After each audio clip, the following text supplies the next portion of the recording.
긴급 속보입니다. 8월 11일 남중국해 스카버러 암초 인근에서 중국 해군 구축함과 해안경비대 선박이 충돌했습니다. 필리핀 해안경비대 선박을 고속 추격하던 중 발생한 이 사고는 필리핀 선박이 기민하게 회피하면서 중국 함정들이 서로 충돌한 것입니다. 중국의 공격적 해상작전이 오히려 자국 함정 손상으로 이어진 이례적 사건입니다. 여러분은 미국 국방부 최고 분석관이 단 한 줄의 데이터로 모든 확신을 잃어버릴 수 있다는 사실을 믿으실 수 있나요? 2025년 3월 펜타곤에서 30년간 해양 안보를 분석해온 앤더슨 박사가 컴퓨터 화면을 멍하니 바라보고 있었습니다. 남중국해 위성 데이터를 분석하던 중 예상치 못한 패턴을 발견한 것이죠. 베트남과 인도네시아 해군의 대응이 너무나 정교했습니다. 마치 누군가가 미리 모든 것을 알고 있는 것처럼 말입니다. 이건 우리 시스템이 아니야. 그가 마지막으로 확인한 코드명은 단 2글자였습니다. CI. 대체 누가 강대국들 사이에서 조용히 판을 바꾸고 있었을까요? 그리고 왜 아무도 이를 눈치채지 못했던 걸까요? 지금부터 펜타곤을 뒤흔든 그 충격적인 발견의 전말을 들려드리겠습니다. 저는 리처드 앤더슨입니다. 펜타곤에서 30년간 해양안보 분석을 담당해왔죠. 2025년 3월 어느 평범한 오후, 저는 남중국해 상황을 모니터링하고 있었습니다. 중국과 필리핀 간의 긴장이 또다시 고조되고 있었거든요. 2024년이 역사상 가장 폭력적인 해였으니 올해도 비슷할 거라 예상했습니다. 그런데 뭔가 이상했습니다. 베트남 해안 경비선들의 움직임이 너무 정확했어요. 중국 선박들이 나타나기 정확히 3시간 전에 미리 배치되어 있더군요. 마치 중국 함대의 일정표를 미리 받아본 것 같았습니다. 클레어, 이것 좀 봐. 제 옆에 앉은 클레어 박사에게 화면을 보여줬습니다. 그녀는 MIT에서 해양공학 박사학위를 받은 재미교포였죠. 팀에서 가장 뛰어난 데이터 분석가였습니다. 베트남군이 언제부터 이렇게 예측 능력이 좋아졌지? 클레어가 데이터를 자세히 들여다보더니 고개를 갸우뚱했습니다. 박사님, 이건 예측이 아닌 것 같은데요. 이건 실시간 정보 공유 패턴입니다. 인도네시아도 마찬가지였습니다. 나투나 제도 인근에서 중국 어선들이 불법 조업을 시도할 때마다 인도네시아 해군이 정확한 타이밍에 나타났어요. 우연치고는 너무 완벽했습니다. 더 놀라운 건 미군 정보망에 이런 조기경보 시스템이 포착되지 않았다는 점이었습니다. 30년간 이 바다를 지켜봤지만 이런 건 처음이었어요. 누군가 우리 모르게 게임의 룰을 바꾸고 있어. 그날 밤 늦게까지 데이터를 분석했습니다. 패턴은 명확했죠. 베트남과 인도네시아가 마치 투명한 바다를 보고 있는 것처럼 움직이고 있었습니다. 클레어가 마지막 분석 결과를 들고 왔을 때 저는 등골이 서늘해졌습니다. 박사님, 이 해역에 우리가 모르는 감시 네트워크가 있는 것 같아요. 그것도 상당히 정교한. 창밖으로 워싱턴의 야경이 보였습니다. 저는 문득 베트남 해군 장교가 작년에 한 말이 떠올랐어요.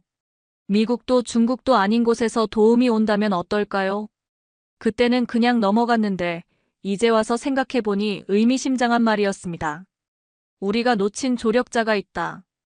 그 순간 저는 확신했습니다. 남중국해에는 분명히 제3의 플레이어가 존재한다는 것을. 그리고 그들은 우리보다 훨씬 앞서가고 있었습니다. 다음 날 아침 일찍 사무실에 나왔습니다. 밤새 머릿속에서 맴돌던 의문들을 풀어야 했거든요. 클레어가 이미 와 있더군요. 컴퓨터 앞에서 뭔가에 열중하고 있었습니다. 박사님, 찾았어요. 그녀의 목소리에 흥분이 섞여 있었습니다. 국제위성망 데이터를 샅샅이 뒤져봤는데 이상한 코드를 발견했어요. CI라는 이름으로 등록된 해양감시 네트워크예요. 화면에는 복잡한 데이터 스트림이 흘러나오고 있었습니다. 언뜻 보기에는 평범한 해양환경 보존 프로그램 같았어요. 겉으로는 해양 생태계 모니터링 시스템이라고 되어 있어요. 하지만 클레어가 화면을 확대하자 숨겨진 레이어가 나타났습니다.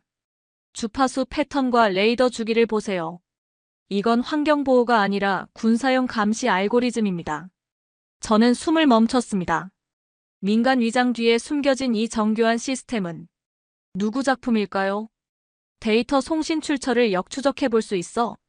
이미 해봤어요.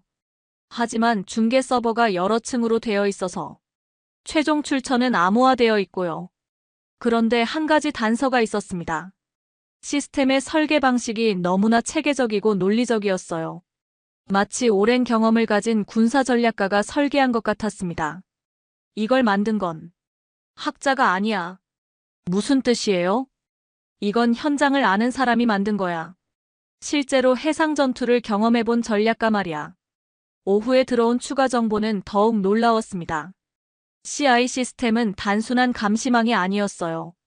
실시간으로 해상 교통을 분석하고 위협을 예측하며 최적의 대응 방안을 제시하는 통합 지휘 시스템이었습니다. 박사님, 이 시스템의 정확도를 보세요. 클레어가 보여준 데이터는 충격적이었습니다. 지난 6개월간 남중국해에서 발생한 22건의 해상 충돌 중에서 CI 시스템이 21건을 사전에 예측했다는 거였어요. 정확도 95.4%. 네, 우리 펜타곤 시스템보다도 높아요. 그 순간 저는 소름이 돋았습니다. 우리가 모르는 사이에 누군가가 남중국해를 완전히 투명하게 만들어 놓았던 거예요. 창밖으로 포토맥 강이 보였습니다. 저는 문득 궁금해졌어요. 이 강의 깊은 곳에는 무엇이 숨어 있을까? 클레어, 내일부터 본격적으로 파보자. 네, 박사님. 그런데 혹시 이게 우리에게 위험한 발견은 아닐까요? 저는 잠시 멈칫했습니다. 30년간의 경험이 말해주고 있었거든요. 이런 발견 뒤에는 언제나 거대한 진실이 숨어 있다는 것을. 그럴 수도 있지. 하지만 우리는 분석가야. 진실을 찾는 게 우리 일이고. 사실 그때는 몰랐습니다. 이 발견이 저의 30년 경력을 완전히 뒤바꿀 거라는 것을. 월요일 아침, 저는 국방부 내부 데이터베이스에 접근했습니다. CI 시스템에 대한 정보가 혹시 우리 내부에 있을지도 모르니까요. 그런데 놀라운 걸 발견했습니다. 이게 뭐지? CIA 내부 회의록 중에서 작년 11월 자료였어요. 제목은 단순했습니다. 동남아 해상 상황 변화 보고서. 내용을 읽어보니 더 놀라웠습니다. 서울이 또 시작했다. 이번에는 베트남과 인도네시아 쪽이군. 대응 조치는? 공식적인 경고는 하지 않기로 했다. 이건 우리에게 나쁘지 않은 흐름이니까. 저는 화면을 다시 읽어봤습니다. 분명히 읽은 게 맞나 싶어서요. 서울. 클레어를 불렀습니다. 이것 봐. CIA가 작년부터 알고 있었어. 그녀가 화면을 보더니 눈을 크게 떴습니다. 서울이라고 하면 대한민국 서울 말인가요? 그런 것 같은데? 더 깊이 파보니 패턴이 보였습니다. 미군 고위층들이 한국의 움직임을 묵인하고 있었어요. 아니, 묵인을 넘어서 암묵적으로 지지하고 있었습니다. 국무부 문서에서도 비슷한 내용을 찾았어요. 한국의 기술 지원이 중국 견제에 실질적 도움이 되고 있음. 직접 개입 없이 효과를 거두는 이상적 구조. 이해가 안 되는데요. 클레어가 고개를 저었습니다. 왜 우리한테는 알리지 않은 거죠? 저도 같은 의문이 들었어요. 하지만 곧 답을 찾을 수 있었습니다. 점심시간에 오래된 동료인 짐 톰슨을 만났습니다. 국방부 차관보로 일하는 그는 이런 민감한 사안들을 잘 알고 있었거든요. 짐, 한국이 남중국해에서 뭔가 하고 있다는 얘기 들었어. 톰슨이 커피잔을 내려놓더니 조심스럽게 말했습니다. 리차드, 자네가 뭘 찾고 있는지 알 것 같은데. 이건 좀 복잡한 문제야. 복잡하다는 게 무슨 뜻이지? 우리가 공식적으로는 모르는 척해야 하는 일들이 있어. 하지만 실제로는 글쎄 도움이 되는 일들이지. 톰슨의 설명을 들어보니 상황이 이해됐습니다. 미국이 직접 중국을 압박하면 대규모 충돌로 이어질 위험이 있어요. 하지만 제3국이 기술적 지원을 통해 균형을 맞춰준다면 그건 완전히 다른 이야기였습니다. 전략적 모호성 활용이라고 부를 수 있겠네. 저는 이 상황을 그렇게 정의했습니다. 한국이 우리의 대중견제를 대신 실행해주고 있는 건가? 그런 식으로 말하면 안 되지. 하지만 결과적으로는 그런 셈이야. 사무실로 돌아가는 길에 저는 깨달았습니다. 이건 단순한 기술 지원이 아니었어요. 한국이 미국의 속내까지 꿰뚫고 절묘한 타이밍에 움직이고 있었던 겁니다. 강대국의 계산까지 읽어내는 중견국 외교. 이건 정말 놀라운 일이었어요. 클레어, 우리가 찾는 건 단순한 감시 시스템이 아니야. 그럼 뭔가요? 이건 지정학적 체스 게임이야. 그리고 한국이 우리보다 몇 수 앞서두고 있어. 그날 밤 집에 가면서도 계속 생각했습니다. 30년간 미국의 관점에서만 세상을 봐왔는데 이제 완전히 다른 각도에서 봐야 할 것 같았어요. 다음 주에 들어온 현장 보고서들은 더욱 구체적이었습니다. 인도네시아 나투나 해역에서 벌어진 일이었어요. 중국 어선 12척이 불법 조업을 시도했는데 인도네시아 해안 경비선이 정확히 2시간 먼저 현장에 도착해서 대기하고 있었던 거예요. 현장 지휘관의 보고서를 읽어보니 흥미로운 부분이 있었습니다. 새로운 장비의 성능이 놀랍습니다. 수중 음파 탐지로 중국 잠수함을 40km 밖에서 포착했어요. 40km? 기존 인도네시아 장비로는 불가능한 거리였습니다. 베트남 쪽 상황도 비슷했어요. 하노이에서 온 보고서에 따르면 베트남 해군이 중국 함정들의 움직임을 실시간으로 추적하고 있었습니다. 마치 중국 함대에 GPS를 붙여놓은 것처럼요. 클레어, 이 데이터들을 보면 뭐가 보여? 무기가 아니라 정보예요. 정확한 정보를 바탕으로 한 완벽한 위치 선점이요. 맞았습니다. 한국이 제공한 건 총이나 미사일이 아니었어요. 훨씬 더 강력한 무기였습니다. 정보였죠.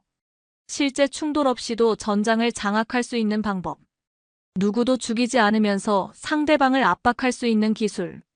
점심시간에 해군 정보부의 오래된 친구를 만났습니다. 마이크, 동남아 해역에서 뭔가 변화 느끼고 있어. 당연하지. 베트남이나 인도네시아 군들이 갑자기 예언자가 된 것 같아. 중국군 입장에서는 답답할 거야. 구체적으로 어떤 변화? 예를 들면 작년 12월에 중국 잠수함 2척이 스프레틀리 군도 근처로 접근했거든. 그런데 베트남 해군이 8시간 먼저 그 위치에서 대기하고 있더라고. 8시간 먼저? 이건 정말 놀라운 일이었습니다. 중국군도 당황했을 것 같은데? 그럼 그들도 나름 기밀 유지하며 움직였을 텐데 마치 모든 걸 다 알고 있는 것처럼 베트남군이 기다리고 있으니. 오후에 CIA 동료에게서 더 자세한 정보를 얻었습니다. 리차드, 자네가 관심 있어 할 만한 얘기가 있어. 중국 측에서 꽤 당황하고 있다는데? 어떤 식으로? 정보 유출을 의심하고 있어. 자기들 내부에 스파이가 있는 게 아닌가 하고. 저는 웃음이 나왔습니다. 중국이 내부 스파이를 찾고 있는 동안 진짜 정보원은 완전히 다른 곳에 있었던 거니까요. 그날 저녁 클레어와 함께 데이터를 정리하면서 깨달았습니다.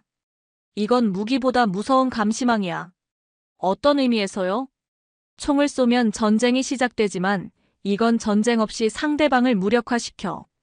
중국군이 어디로 가든 이미 기다리고 있으니 심리적 압박이 엄청날 거야. 실제로 그 효과는 나타나고 있었습니다. 중국의 남중국해 진출 빈도가 눈에 띄게 줄어들고 있었거든요. 한국이 선택한 전략이 정말 영리해. 저는 감탄했습니다. 실질적 무력 충돌 없이 전장을 선점하는 방법. 누구도 죽지 않지만 게임의 주도권을 완전히 바꿔놓는 기술. 창밖 워싱턴 DC의 불빛들을 보면서 생각했습니다. 우리는 지금 역사의 전환점을 목격하고 있는 게 아닐까? 다음 날 아침, 저는 더 깊은 진실을 파헤치기로 했습니다. CI 시스템을 설계한 사람이 누구인지 알아내야 했거든요. 국방부 기밀 아카이브를 뒤지기 시작했습니다. 2020년부터 2024년까지의 한국 관련 기술 협력 문서들을 샅샅이 찾아봤어요. 그리고 2022년 10월 흥미로운 문서를 발견했습니다. 한 베트남 해양기술 협력 세미나 참석자 명단. 그 중에서 한 이름이 눈에 띄었어요.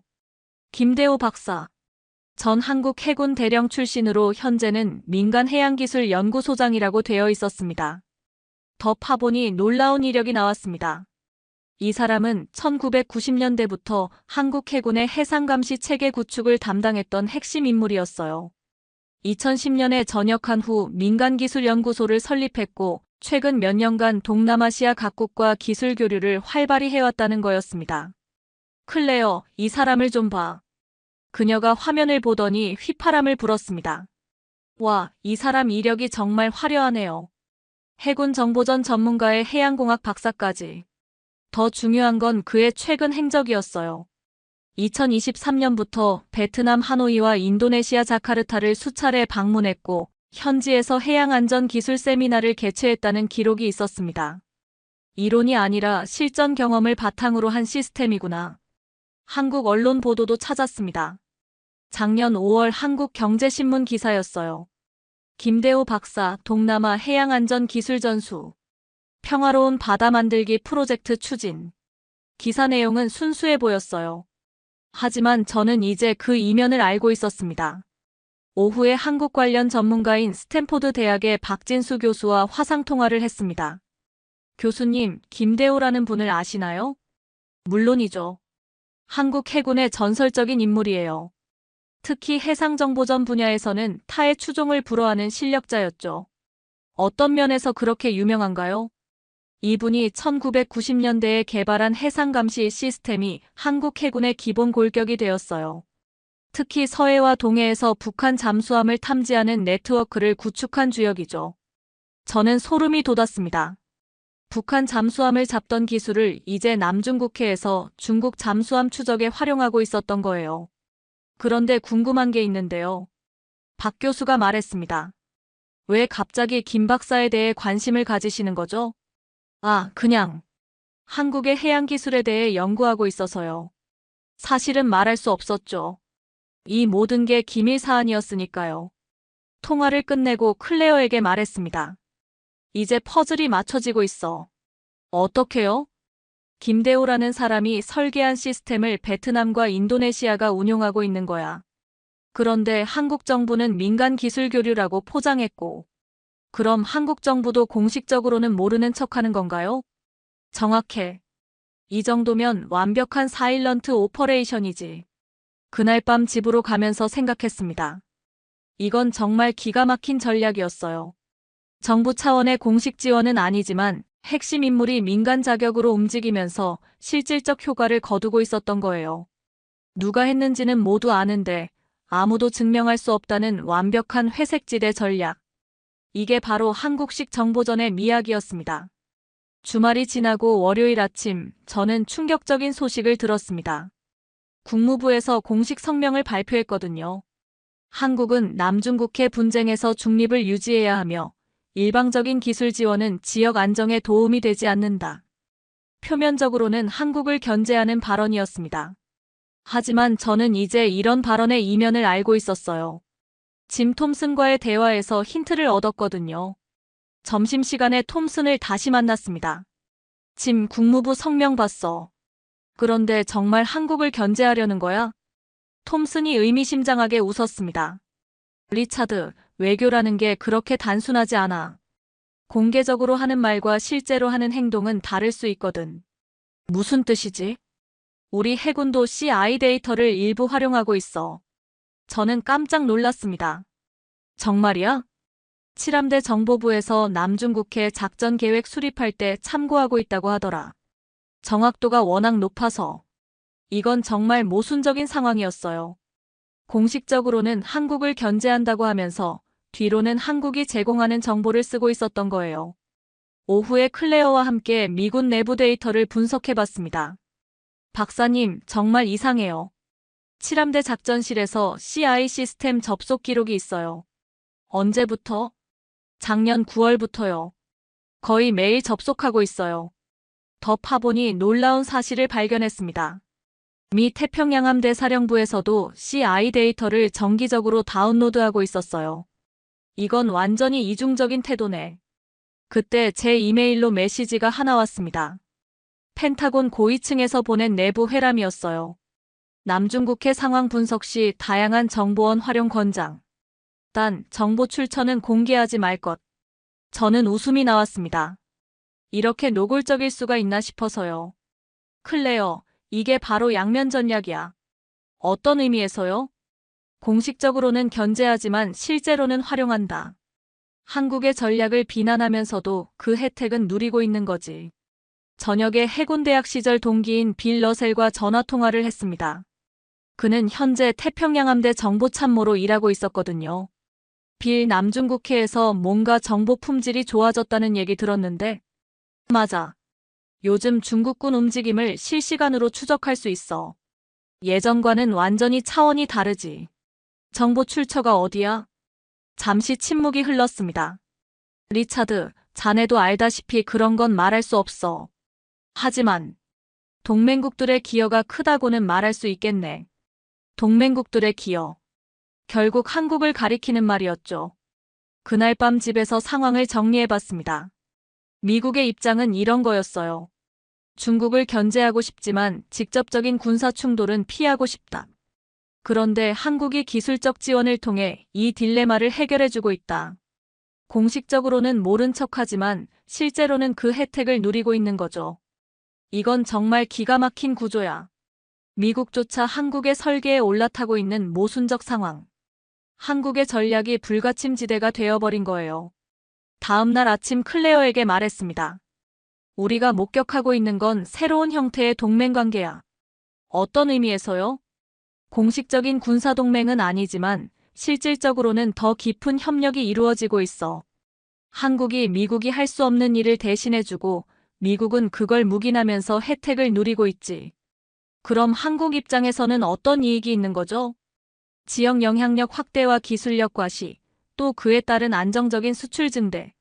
그리고 무엇보다 미국의 묵인을 받은 상태에서 자유롭게 움직일 수 있다는 점이지.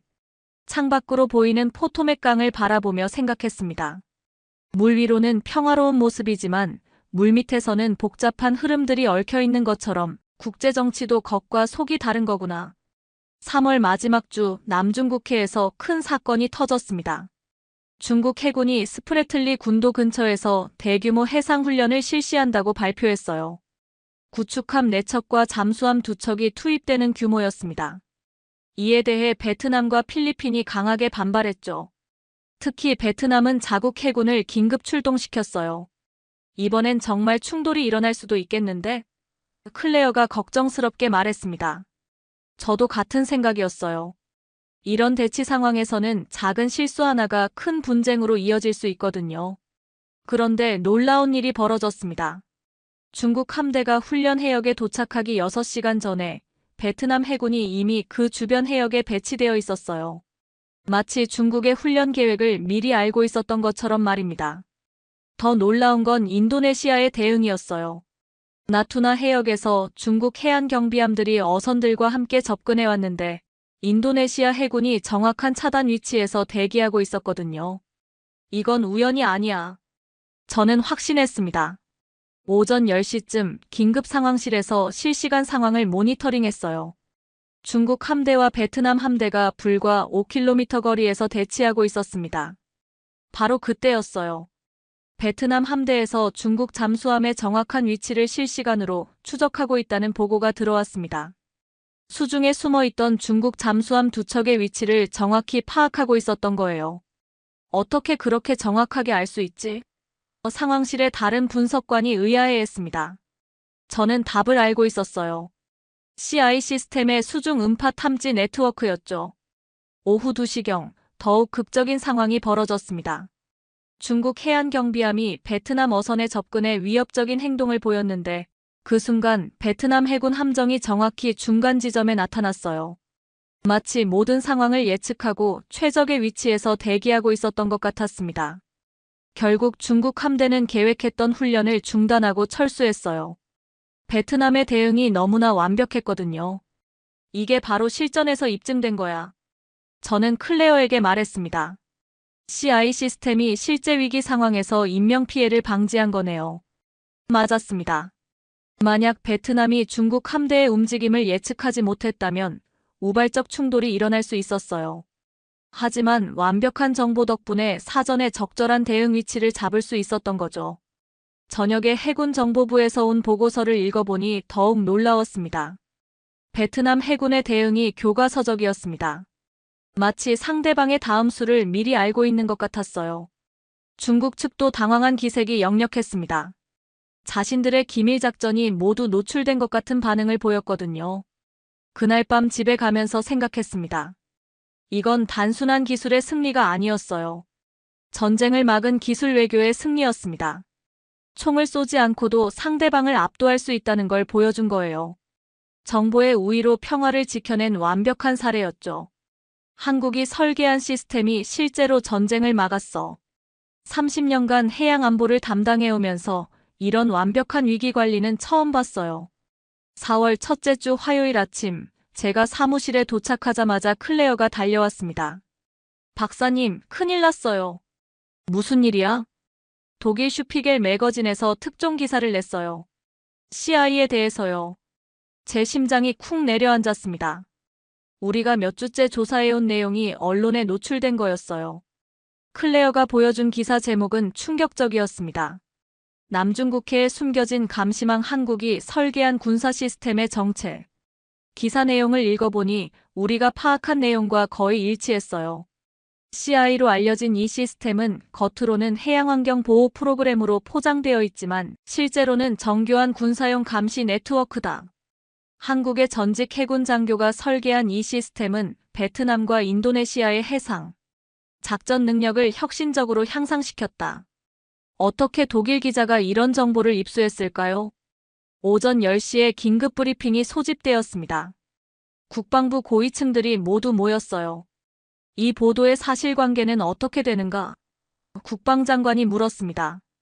저는 솔직하게 답할 수밖에 없었어요. 보도 내용은 상당 부분 사실입니다.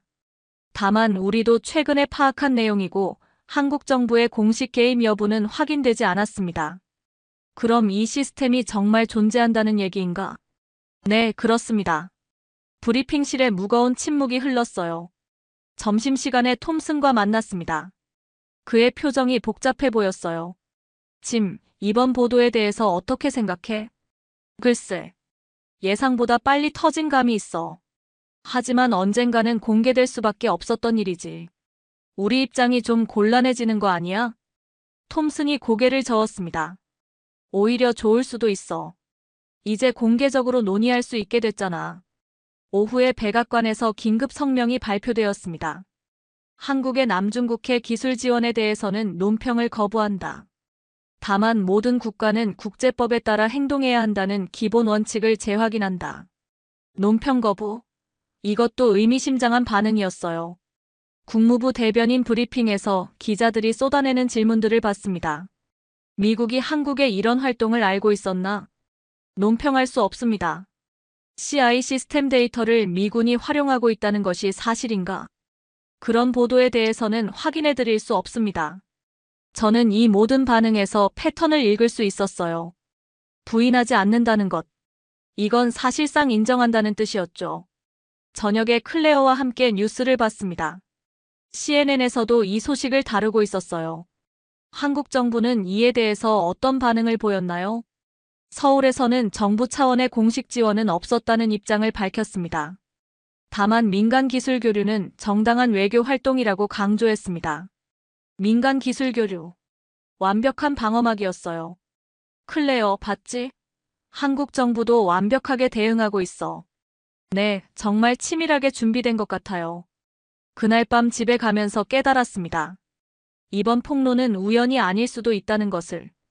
어쩌면 한국이 의도적으로 공개를 허용한 건지도 모르겠어요. 침묵이 곧 승인이라는 국제정치의 현실. 아무도 부인하지 않으면 그것은 사실상 인정받은 거나 마찬가지거든요. 한국이 계산된 도발을 성공시켰구나. 독일 보도가 나간 다음 주 국제사회의 반응이 쏟아지기 시작했습니다. 첫 번째 반응은 예상대로 중국에서 나왔어요. 중국 외교부 대변인이 정례 브리핑에서 강하게 항의했습니다. 한국의 일방적인 기술 이전은 지역 평화와 안정을 해치는 행위다. 즉각 중단할 것을 요구한다. 하지만 더 주목할 만한 건 중국의 구체적 대응이었어요. 클레어가 가져온 정보에 따르면 중국이 한국 기업들에 대한 경제 보복을 검토하고 있다는 거였습니다. 중국 상무부에서 한국의 주요 수출 품목에 대한 관세 인상을 논의 중이래요. 어떤 품목들? 반도체, 화학제품, 그리고 의외로 해양장비 관련 부품들도 포함되어 있어요. 흥미로운 건 중국의 반응이 예상보다 절제되어 있다는 점이었어요. 보통이라면 더 강하게 나왔을 텐데 말이죠. 점심시간에 중국 전문가인 조지 워싱턴 대학의 왕리민 교수와 통화했습니다. 교수님, 중국의 반응이 생각보다 조용한 것 같은데요? 그럴 수밖에 없죠. 중국도 이미 기정사실화된 상황을 뒤집기는 어렵다는 걸 알거든요. 무슨 뜻인가요? CI 시스템이 이미 6개월 이상 가동되어서 실질적 효과를 보이고 있잖아요. 이제 와서 중단시키기는 현실적으로 불가능해요. 그 말이 맞았습니다. 이미 베트남과 인도네시아 해군이 이 시스템에 의존하고 있는 상황에서 갑자기 중단할 수는 없었거든요. 오후에 더 흥미로운 소식이 들어왔습니다. 한국 정부의 공식 입장이 발표된 거예요. 우리나라는 일관되게 남중국해 분쟁의 평화적 해결을 지지해왔다. 해양안전기술의 공유는 정당한 국제협력이며 이는 지역 평화에 기여하는 일이다. 기술 수출은 정당한 외교 활동이다. 단호하면서도 방어적이지 않은 톤이었어요. 더 놀라운 건 베트남과 인도네시아의 반응이었습니다. 베트남 국방부가 공식 성명을 발표했어요. 베트남은 모든 국가와의 해양안전 협력을 환영한다. 특히 평화적 목적의 기술 협력은 지역 안정에 도움이 된다. 인도네시아도 비슷한 입장을 밝혔습니다. 인도네시아는 해양 주권 보호를 위한 모든 합법적 수단을 활용할 것이다. 우방국과의 기술 협력은 이런 노력의 일환이다.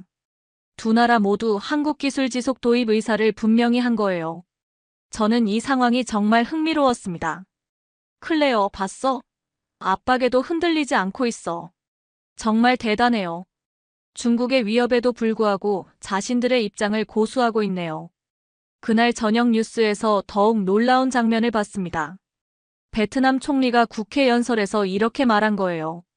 우리에게 무기를 준 것이 아니라 지도를 주었다. 바다를 볼 수 있는 눈을 주었다. 정말 시적인 표현이었어요. 그리고 정확한 표현이기도 했죠. 한국이 제공한 건 총이나 미사일이 아니라 정보였으니까요. 상황을 파악할 수 있는 능력 말입니다. 그날 밤 집에서 생각해봤습니다. 한국의 전략이 정말 영리했다는 걸 다시 한번 깨달았어요. 기술과 외교를 분리시켜서 정치적 압박을 기술적 영역으로 끌어들이지 않은 거죠. 우리는 기술을 수출했을 뿐이라는 명분을 끝까지 유지하고 있었습니다. 그리고 가장 중요한 건 실제로 효과를 보고 있다는 점이었어요. 남중국해의 긴장이 실제로 줄어들고 있었거든요. 다음 주 화요일 펜타곤에서 대규모 브리핑이 있었습니다. 국방장관이 직접 주재하는 고위급 회의였어요. 주제는 당연히 CI 시스템과 한국 문제였죠. 현재 상황에 대한 정확한 평가가 필요하다. 장관이 말했습니다. 저는 지난 한 달간 조사한 내용을 종합해서 보고했어요. CI 시스템은 실제로 남중국해 상황 안정에 기여하고 있습니다. 중국의 일방적 행동이 현저히 줄어들었고 우발적 충돌 위험도 감소했습니다. 그럼 우리에게 도움이 되고 있다는 얘기인가? 객관적으로는 그렇습니다. 회의실에서 여러 의견이 나왔어요. 한국의 독단적 행동을 용인할 수는 없다. 하지만 결과적으로 우리 이익에 부합하는데 중국과의 관계 악화를 우려해야 한다. 1시간 넘게 토론이 이어졌습니다. 결국 나온 결론은 예측할 수 있는 것이었어요. 한국의 활동에 대해서는 공식적으로 중립적 입장을 유지한다. 다만 우리 국익에 도움이 되는 정보는 계속 활용한다. 공식적 중립, 비공식적 활용. 완벽한 이중 전략이었죠. 오후에 클레어가 흥미로운 데이터를 가져왔습니다. 박사님, 미군 내부 시스템에서 CI 데이터 접속 빈도가 오히려 늘어났어요. 정말? 네, 독일 보도 이후에 더 많은 부서에서 접속하고 있어요. 공개되면서 오히려 활용도가 높아진 것 같아요. 이건 정말 아이러니한 상황이었습니다. 공식적으로는 거리를 두면서 실무적으로는 더 적극적으로 활용하고 있었던 거예요. 저녁에 해군대학 동기들과의 모임이 있었습니다. 태평양 함대에서 일하는 빌이 솔직하게 말하더군요. 리차드, 솔직히 말하면 CI 덕분에 우리 일이 훨씬 편해졌어. 중국군 동향을 실시간으로 파악할 수 있으니까. 공개적으로 말할 수 있는 얘기는 아니지만 현장에서는 모두가 고마워하고 있어. 또 다른 동기인 마크도 비슷한 얘기를 했어요. 한국이 우리가 할 수 없는 일을 대신해주고 있는 셈이야. 우리가 직접 나서면 중국과 정면 충돌할 수도 있는데 한국이 기술 지원 형태로 해결해 주니까 집에 가는 길에 생각했습니다. 이 상황의 핵심은 구조의 문제라는 클레어의 말이 맞았어요. 미국이 도덕적으로 옳고 그름을 판단할 문제가 아니라 현실적 이익을 기준으로 움직일 수밖에 없는 구조였던 거죠. 한국의 전략이 미국의 이런 구조적 딜레마를 정확히 파악하고 활용한 거였어요. 미국조차 한국의 설계에 올라타게 만든 거구나. 다음 날 아침 클레어에게 말했습니다. 이제 상황이 정리된 것 같아. 어떤 의미에서요? 한국이 작은 국가가 거대한 설계를 주도할 수 있다는 걸 보여준 거야. 군사력이 아니라 전략적 사고로 말이지. 그럼 이제 한국이 주도권을 잡은 건가요? 적어도 이 문제에서는 그래. 모든 관련국이 한국의 룰에 따라 움직이고 있으니까. 창밖으로 워싱턴의 봄 풍경이 보였습니다.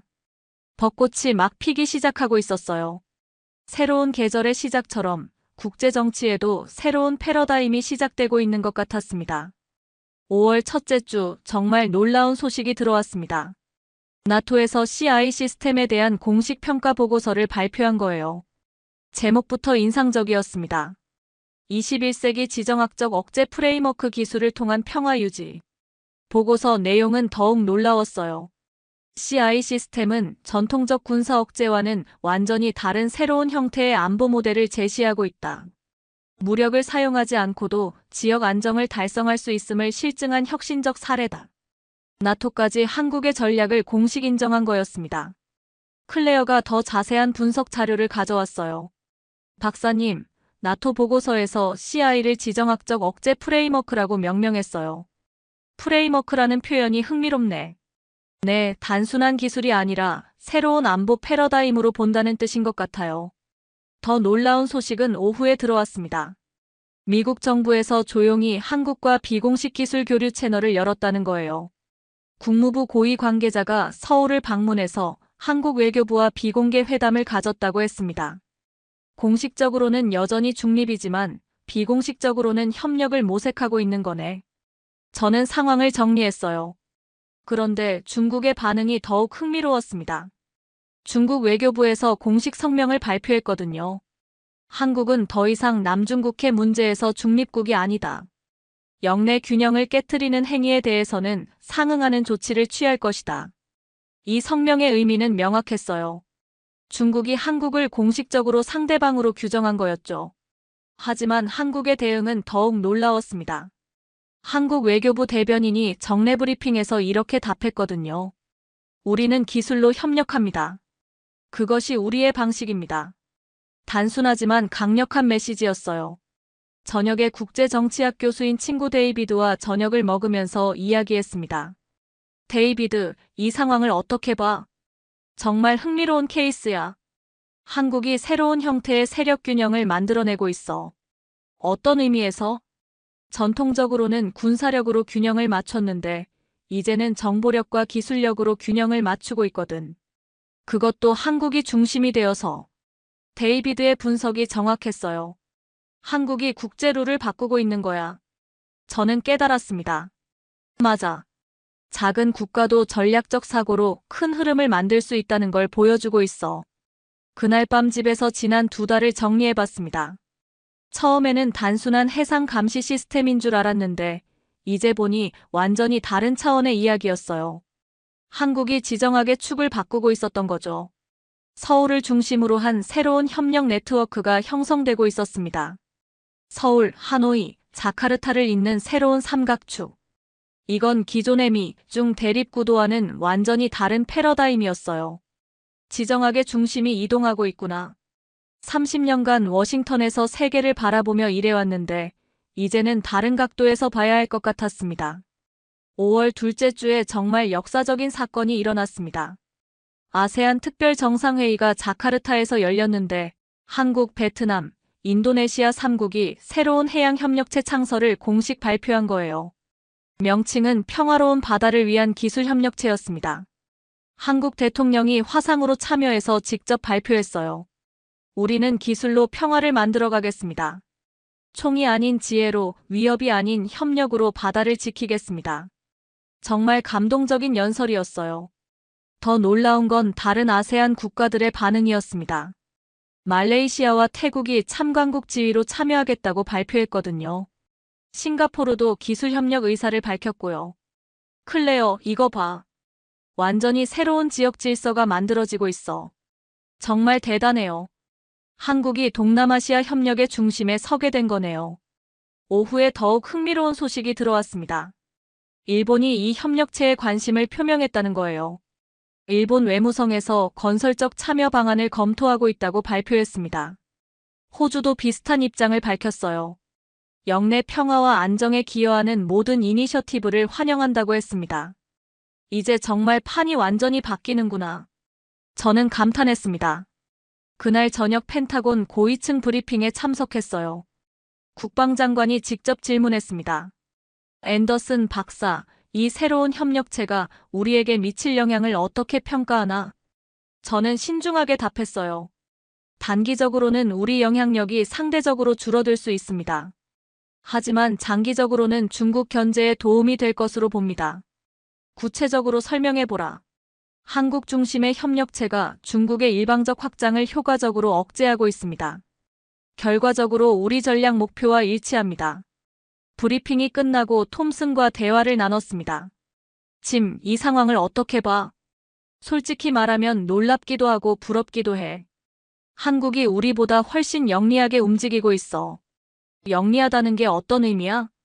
우리는 항상 군사력으로 문제를 해결하려 했는데 한국은 기술과 외교를 조합해서 더 효과적인 결과를 만들어내고 있잖아. 그날 밤 집에서 30년간의 경험을 되돌아봤습니다. 저는 줄곧 미국이 세계 질서의 중심이라고 생각해왔어요. 모든 중요한 결정은 워싱턴에서 내려진다고 믿었죠. 하지만 지난 2달간 목격한 일들은 완전히 다른 현실을 보여줬습니다. 서울에서 시작된 작은 기술 협력이 지역 전체의 안보 구조를 바꿔놓았어요.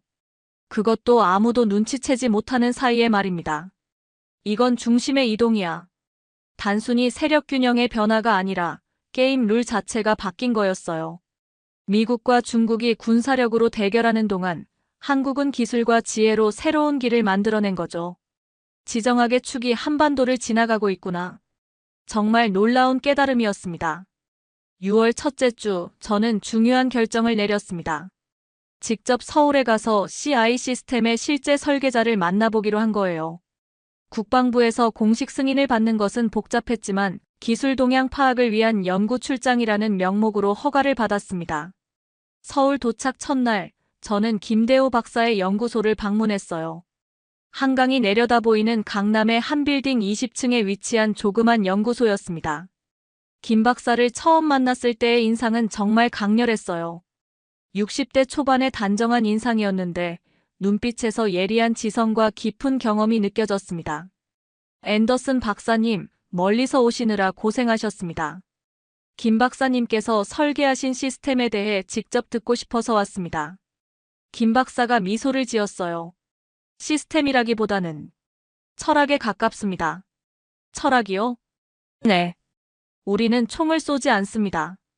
대신 누구도 보지 못하는 것을 봅니다.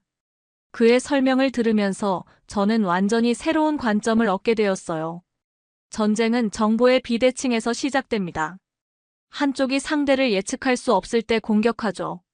하지만 서로의 움직임을 완전히 알 수 있다면 전쟁의 필요성이 사라지는군요. 정확합니다. CI는 바다를 투명하게 만드는 기술입니다. 누구도 숨을 수 없고 누구도 기습할 수 없어요. 김 박사가 보여준 실제 시스템은 정말 놀라웠습니다. 거대한 모니터에는 남중국해 전체가 실시간으로 표시되고 있었어요. 모든 선박의 위치, 속도, 진행 방향이 한눈에 들어왔습니다. 이 정도 정확도는 어떻게 가능한 건가요? 한국이 30년간 축적한 해상감시 기술의 결정체입니다. 북한 잠수함을 잡기 위해 개발한 기술을 평화를 위해 활용한 거죠. 그 순간 저는 깨달았습니다. 이건 단순한 기술 이전이 아니었어요. 한국이 분단의 현실 속에서 생존을 위해 개발한 기술을 이제 지역 평화를 위해 나누고 있었던 거죠. 박사님께서 보시기에 이 시스템의 가장 큰 의미는 무엇인가요? 김 박사가 잠시 생각하더니 말했습니다. 큰 나라가 작은 나라를 위협할 수 없게 만드는 것입니다. 정보의 균형을 통해서 말이죠. 정보의 균형. 그렇습니다. 군사력에서는 중국이 압도적이지만 정보력에서는 대등한 경쟁이 가능해요. 아니, 때로는 우리가 앞설 수도 있죠. 저는 소름이 돋았습니다. 이 사람이 설계한 건 단순한 감시 시스템이 아니었어요.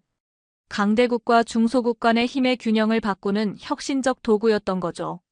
전쟁 없이 판을 바꾼 비전의 전략이군요. 맞습니다. 군인이 아닌 설계자가 전장을 만든 사례라고 할 수 있겠네요. 그날 저녁 김 박사와 함께 한강변을 걸으면서 더 깊은 이야기를 나눴습니다. 앤더슨 박사님은 어떻게 생각하십니까? 이런 방식의 접근이 올바른 방향일까요? 솔직히 말씀드리면 처음에는 이해하지 못했습니다. 하지만 이제는 이게 미래라고 생각합니다. 한강의 야경을 바라보며 저는 말했습니다. 군사력의 시대가 아니라 설계자의 시대가 온 것 같습니다.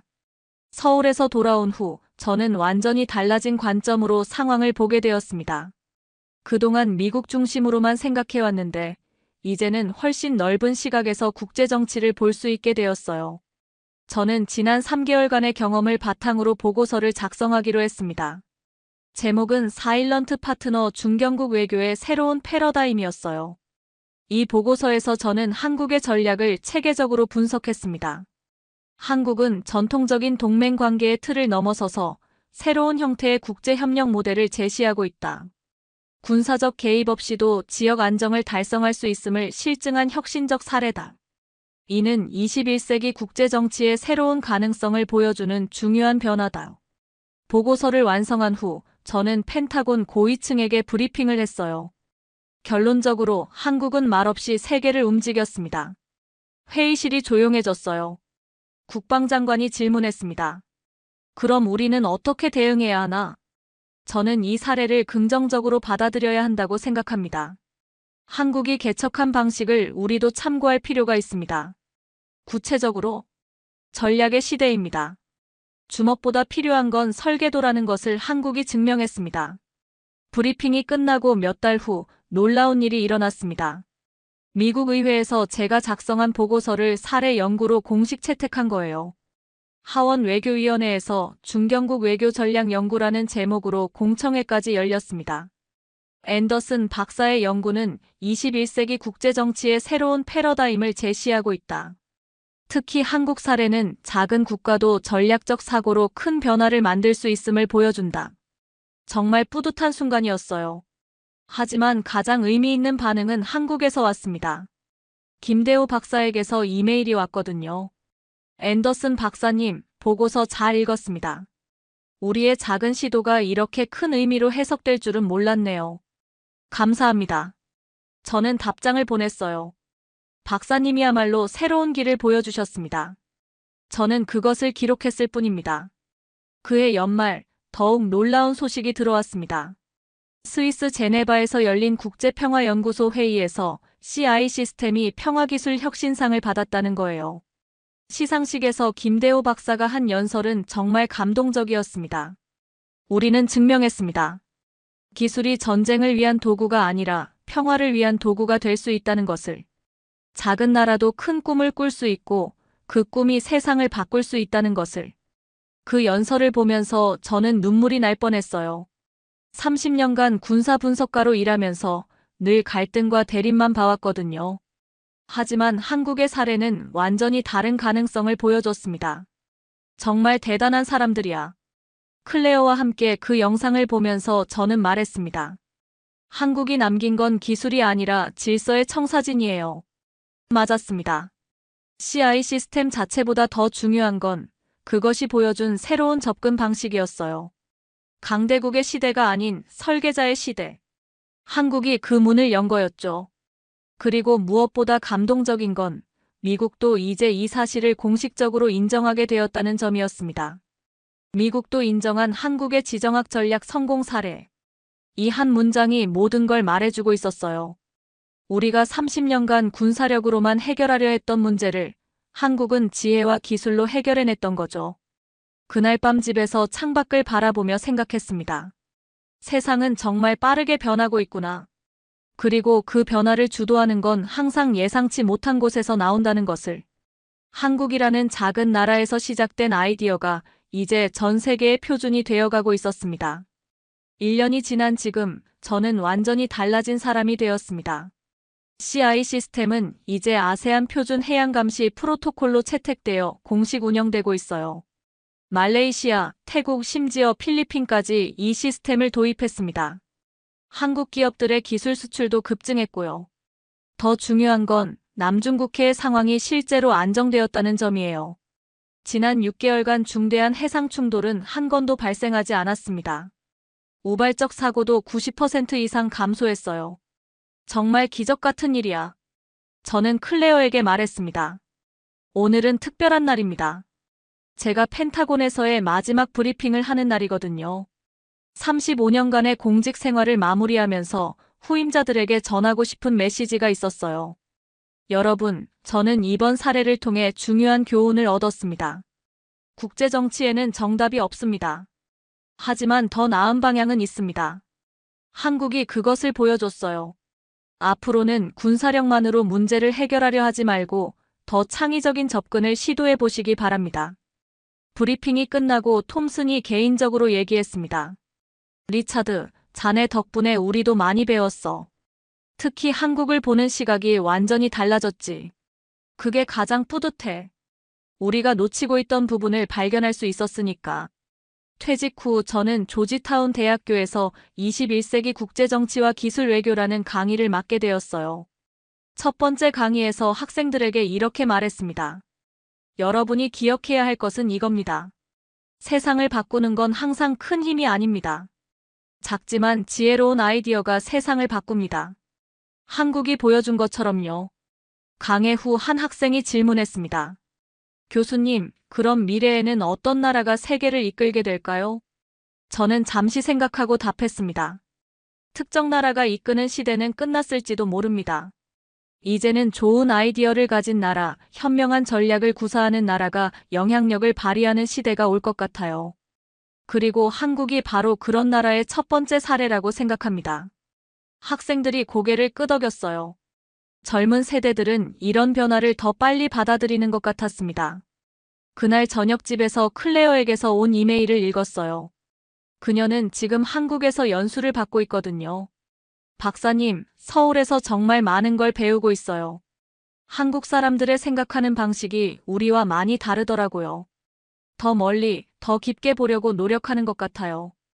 특히 김대호 박사님과의 대화가 인상 깊었어요. 우리는 당장의 승리가 아니라 100년 후의 평화를 생각한다고 하시더군요. 그 메일을 읽으면서 저는 미소를 지었습니다. 한국 사람들의 장기적 사고방식. 그것이 바로 CI 프로젝트 성공의 비결이었던 거죠. 창밖으로 워싱턴의 저녁 풍경이 보였어요. 포토맥 강이 고요히 흐르고 있었습니다. 30년 전 이 도시에 왔을 때는 미국이 세계의 중심이라고 믿었어요. 모든 중요한 일들이 여기서 결정된다고 생각했죠. 하지만 이제는 알겠어요. 세상은 훨씬 더 복잡하고 더 흥미로운 곳이라는 것을. 서울에서 시작된 작은 아이디어가 전 세계를 바꿨듯이 어디서든 새로운 변화가 시작될 수 있다는 것을. 지난 1년을 돌이켜보니 정말 놀라운 여정이었어요. 처음에는 단순한 해상 감시 시스템인 줄 알았는데 알고 보니 인류의 미래를 제시하는 청사진이었던 거죠. 한국이 증명한 것은 단순히 기술의 우수성이 아니었습니다. 지혜로운 전략이 물리적 힘을 능가할 수 있다는 것.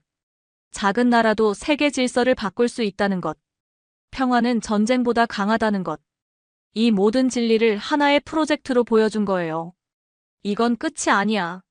저는 혼자 중얼거렸습니다. 이제 세계는 말없는 설계자의 시대에 접어들었어. 한국이 보여준 건 하나의 사례일 뿐이에요. 앞으로 더 많은 나라들이, 더 많은 사람들이 비슷한 방식으로 세상을 바꿔나갈 거예요. 군사력이 아닌 지혜로, 위협이 아닌 협력으로, 대립이 아닌 상생으로. 그것이 바로 한국이 세계에 남긴 가장 소중한 유산이라고 생각합니다.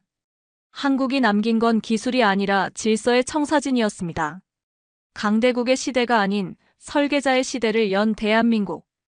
30년간 해양안보 분석가로 살아온 제가 마지막에 얻은 가장 큰 깨달음입니다. 에필로그 2026년 겨울, 저는 다시 서울을 방문했습니다. 김대호 박사와 한강변을 걸으면서 근황을 나눴어요. 요즘은 어떤 일을 하고 계세요? 아프리카 연안국들과 새로운 프로젝트를 시작했습니다. 소말리아 해적 문제를 기술로 해결해 보려고요. 또 다른 CI를 만드시는 건가요? 김 박사가 웃으며 답했습니다. 아니요. 이번에는 더 큰 꿈을 꾸고 있습니다. 바다뿐만 아니라 하늘까지 투명하게 만드는 프로젝트예요. 그 순간 저는 깨달았습니다. 한국의 도전은 끝나지 않았다는 것을. CI는 시작에 불과했다는 것을. 정말 끝이 없군요. 네, 박사님. 우리는 계속 꿈꿀 겁니다. 더 평화로운 세상을 위해서요. 한강의 겨울 풍경을 바라보며 저는 생각했습니다. 이 작은 나라에서 시작된 큰 변화가 앞으로 어디까지 갈지 정말 궁금하고 기대됩니다. 한국은 세계에게 증명했습니다. 크기가 아니라 깊이가, 힘이 아니라 지혜가, 위협이 아니라 협력이 진정한 강함이라는 것을. 그리고 그런 강함으로 무장한 나라는 절대 작은 나라가 아니라는 것을. 여러분, 어떠셨나요? 정말 상상도 못했던 이야기였죠? 한국이 이렇게 조용히, 그러면서도 강력하게 세계를 움직이고 있었다니. 이런 자랑스러운 대한민국의 이야기를 더 많은 분들이 알아야 한다고 생각합니다. 혹시 지금 이 영상이 재밌다고 생각하신다면 좋아요와 구독 버튼으로 응원해주시고 댓글로 어떤 부분이 가장 인상 깊었는지 알려주세요. 여러분의 댓글 하나하나가 저에게는 큰 힘이 됩니다. 170km가 2.4km로 줄어든다고요? 사우디 관계자의 얼굴이 새하얘졌습니다. 예산이 예상보다 무려 98.6% 축소. 500억 달러를 쏟아붓고도 카타르보다 더한 재앙이 벌어진 겁니다. 그런데 이때 전 세계가 바라던 구원투수 한국이 놀라운 말을 합니다. 죄송합니다. 한국은 2029년 동계아시안 게임 개최를 사양합니다. 4년밖에 안 남은 상황에서 가장 유력한 대안의 예상 밖 거절. 하지만 그 순간 저는 몰랐습니다. 이것이 더 큰 승부수였다는 것을. 지금부터 시작합니다. 저는 클레어 힐튼입니다. CNN에서 중동 메가 프로젝트를 전문적으로 취재하는 기자죠. 2022년 카타르 월드컵을 현장에서 취재하면서 깨달은 것이 있습니다. 화려함 뒤에 숨겨진 무서운 진실을요. 도하의 루사일 스타디움에 처음 들어섰을 때의 기억이 생생합니다. 정말 놀라웠어요. 8만 명을 수용하는 거대한 그릇 같은 모양의 완벽한 냉방 시스템까지.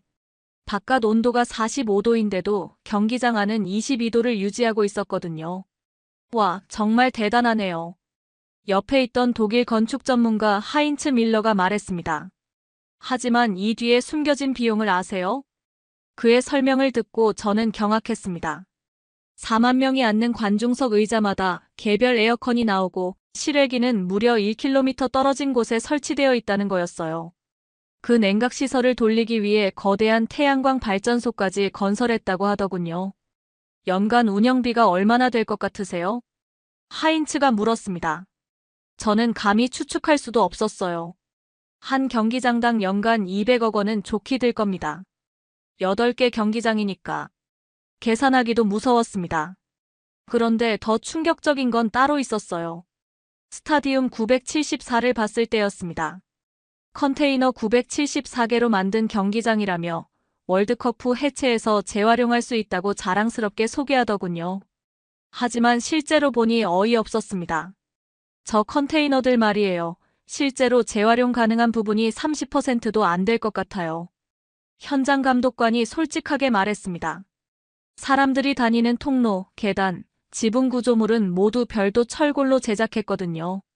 컨테이너는 거의 장식용이나 다름없죠. 그럴듯해 보이는 친환경 콘셉트도 결국 허상이었던 거예요. 가장 충격적이었던 건 하인츠의 마지막 평가였습니다. 카타르는 정말 엄청난 돈을 투자했어요. 하지만 설비에만 돈을 쏟아부었지 정작 건축물 자체의 아름다움이나 우아함은 별로 느껴지지 않아요. 마치 돈으로 때려박은 느낌이랄까요. 그 말이 계속 머릿속에 맴돌았습니다. 화려해 보이지만 실상은 비효율의 극치. 겉모습은 그럴듯하지만 속은 텅 빈 허세. 그게 바로 카타르 월드컵의 진짜 모습이었어요. 경기장을 나오면서 저는 생각했습니다. 중동의 오일머니 프로젝트들이 대부분 이런 식이구나. 화려하게 시작해서 천문학적 비용을 쏟아부은 뒤 결국 지속 가능하지 못한 거대한 애물단지가 되는 것. 그때는 몰랐습니다. 2년 후 이보다 더한 무모함을 목격하게 될 줄은요. 그리고 그 과정에서 완전히 다른 철학을 가진 나라를 다시 만나게 될 줄도 말이죠. 2024년 9월 미국의 CNN 본사에서 편집장이 저를 불렀습니다. 클레어, 사우디 관련해서 흥미로운 소식이 들어왔어. 트로제나라는 곳에서 2029년 동계아시안 게임을 개최한다는데 어떻게 생각해? 저는 즉시 반응했죠. 또 시작이군요. 카타르 월드컵의 사막 버전이겠네요. 편집장 존 해리슨이 웃으며 말했습니다. 정확히 그런 각도에서 취재해줬으면 해. 중동의 메가 프로젝트 실패 패턴을 분석하는 전문가잖아. 현장에 가서 직접 확인해봐. 사우디의 트로제나 프로젝트 자료를 보는 순간 저는 카타르에서 느꼈던 그 기시감이 다시 밀려왔습니다. 500억 달러 투자, 연중 평균 기온 47도의 사막에 스키장을 만들겠다는 계획. 네옴시티의 일부로 추진되는 또 하나의 과시용 프로젝트. 이것 봐요, 존. 제가 자료를 가리키며 말했습니다. 인공눈 제설 시설, 거대한 냉각 시설, 해수 담수화 플랜트까지. 카타르 경기장들보다 훨씬 더 큰 규모네요. 존이 고개를 끄덕였습니다. 그래서 더 관심이 가는 거야. 사우디가 또 어떤 실패작을 만들어낼지 궁금하거든. 집에 돌아가서 트로제나 관련 자료를 더 찾아봤습니다. 네옴시티 전체 계획의 일부인 이 프로젝트는 정말 황당했어요. 170km 길이의 직선 도시 더라인 옆에 눈 덮인 거대한 리조트를 만들겠다는 거였거든요. 가장 웃긴 건 홍보 영상이었습니다. 사막 한복판에서 스키를 타는 모습, 인공호수에서 수영하는 장면들. 완전히 자연을 거스르는 인공적인 환상이었죠. 이런 것들을 보면 정말 혼자 중얼거렸어요. 왜 이렇게 무리수를 둘까? 그 순간 문득 어린 시절 기억이 스쳐 지나갔습니다. 2002년 솔트레이크 동계올림픽 때였어요. 그때 제가 9살이었는데 TV로 한국 쇼트트랙 경기를 봤던 기억이요. 화려한 개막식도 거대한 경기장도 아니었어요. 지금 생각해보니 묘한 차이가 있었어요. 사우디나 카타르 같은 나라들은 항상 세계 최대, 세계 최초 같은 수식어를 붙이며 화려함을 과시하려 하는데 한국은 그냥 묵묵히 자기 할 일을 하는 느낌이었거든요. 그런 생각을 하면서 잠이 들었습니다. 다음 날이면 리야드로 떠나야 했으니까요. 트로제나의 실체를 직접 확인하러 말이에요. 리야드행 비행기 안에서 저는 계속 그 기억을 떠올리고 있었습니다. 2002년 솔트레이크 동계올림픽 말이에요. 그때 저희 집 거실에는 큰 브라운관 TV가 있었어요.